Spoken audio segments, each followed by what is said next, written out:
झारखंड में विधानसभा चुनाव के मद्देनज़र बीजेपी चुनाव प्रबंधन समिति की महत्वपूर्ण बैठक हुई है। बैठक के बाद समिति के संयोजक सुनील सिंह जी चतरा के पूर्व सांसद हैं, इनसे बात करते हैं। जो बैठक का लबोलुआब अगर कहा जाए तो किस तरह की बातें हुई, क्या निर्णय हुआ? चुनाव में जो विभिन्न प्रक्रिया होती है, समग्र रूप से आप समझिए कि संगठनात्मक, नेताओं का प्रवास, नेताओं का दौरा, कौन कौन से मुद्दे उठाने हैं, चुनाव को कैसे संचालित करना चाहिए, तो जो समग्र चुनाव संचालन की प्रक्रिया होती है उसकी विस्तृत बैठक हुई। और इस दृष्टि से हमने लगभग 29-30 विभाग बनाए हैं। उन विभागों की समीक्षा, किस विभाग को क्या कार्य करना है, किसको क्या काम करना है।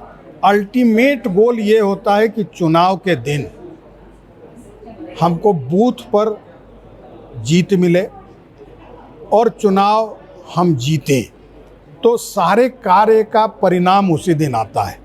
तो वो काम सुचारू रूप से कैसे चल सके, हमारा कैंपेन कैसे चले, प्रबंध के दृष्टि से किसी चीज़ की आवश्यकता, तो इन सब बातों पर विस्तृत रूप से चर्चा हुई और हमारे नेताओं का भी मार्गदर्शन मिला।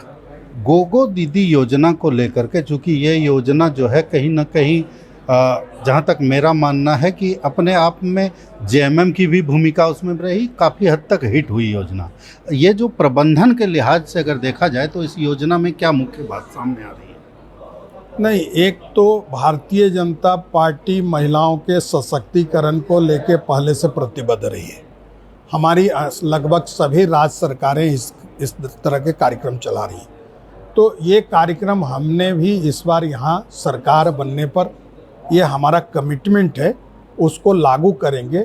इस दृष्टि से हमने पूरे राज्य में गोगो दीदी का फॉर्म भराया है और जो फीडबैक आया है उसका काफ़ी उत्साहजनक परिणाम मिल रहा है और काफ़ी लोकप्रियता प्राप्त होती है। इसका मतलब ये है कि लोगों को भारतीय जनता पार्टी पर भरोसा है।